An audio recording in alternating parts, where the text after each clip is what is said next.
ng Diyos. Magandang araw po sa inyo pong lahat at ang ating pong talata ay sa 1 Corinthians chapter 15 verse 10 to 11. Ano pong sabi po ng salita ng Diyos? Ano po? At nawa lahat po tayo nakaranas ng biyayang ito. Subalit sa pamagitan ng biyaya ng Diyos, ako ay ako. Yan, tawag po sa Kanya noon sa simula pa. At ang Kanyang biyaya na binigay sa akin na hindi nawawala ng kabuluhan. Sa halip ako'y naglingkod ng higit kaysa kanilang lahat, bagaman hindi ako kundi ang biyaya ng Diyos ang nasa akin. Ano po? Sa verse number 11 po. Verse number 11. Dahil dito maging ako o sila sa gayon kami ay nangangaral at kayo naman ay nananampalataya. Maganda po itong mga talatang to na sinabing sa biyaya ng Diyos, si Apostol Pablo, kung anong ginawa niya rin, ano? At dinong ginawa ng Diyos sa kanya ay biyaya lang din ng Panginoon. Tayo po, sabi ngayon, ako'y tayo, no? Dahil sa biyaya lang ng Diyos. Naligtas, ano po, tayo po ay may bagong buhay dahil sa biyaya lang ng Panginoong Diyos. Amen? So, ngayon po ay titingnan na po natin the grace of God. Ano po ba ang grace? Ang sabi po ng Bible at ng pag pinag-aralan niyo po yung word na grace, ano po, mismo sa Biblia, ito po ay isang bagay na tinanggap natin na libre at kumbaga nga po ay dahil lamang po sa awa at pagmamahal ng Panginoon. Ano po? Grace. At kaya po pag sinabi pong grace sa Bible, ito po ay takila. Ano po? Ito ay gawa ng Diyos. Sa Romans 5:21, ito po ay para sa lahat. Efeso 1:7, ito ay napaayaman, no? Ibig sabihin, nakakonekta dito, maraming ginawa ng Panginoon at ginagawa sa ating buhay. Exceeding in 2 Corinthians 9:14. Manifold grace sa 1 Peter 4:10. All sufficient, 2 Corinthians 12:9. Abundant, Romans 5:17. Glorious, Ephesians 1:6.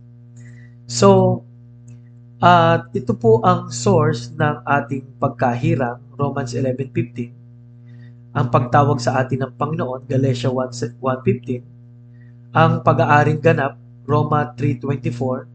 Ang pananampalataya, Acts 18:27. Ang pagpapatawad, Efeso 1:7-9. Ang kaligtasan, Efeso 2:5-9. At ang pagsama lagi sa atin ng Panginoon sa gitna ng mga problema, 2 Thessalonians 2:16. At pag-asa, ano po? Pag-asa sa kabuuan. Ano po? At ibinigay po ito para sa mga anak ng Diyos, sa mga nagpapakumbaba, James 4:6.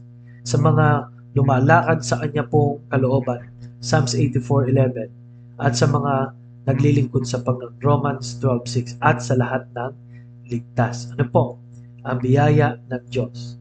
So, ang biyaya ng Diyos, ang totoo, ang naghanap sa atin. Sabi po ng Roma 3:10-11, tayo nagsilayo sa Panginoon. Ang mga landas natin ay talagang hindi papalapit sa Kanya.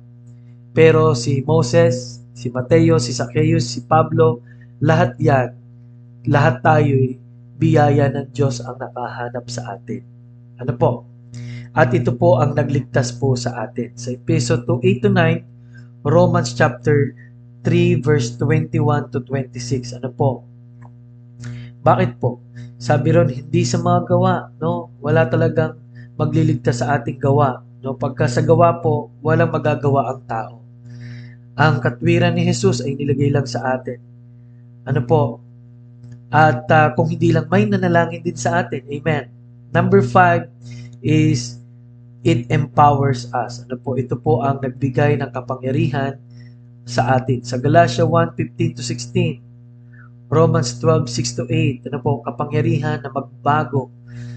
Kapangyarihan ng Banal na Espiritu ay araw-araw magturo ng tamang gagawin sa ating buhay.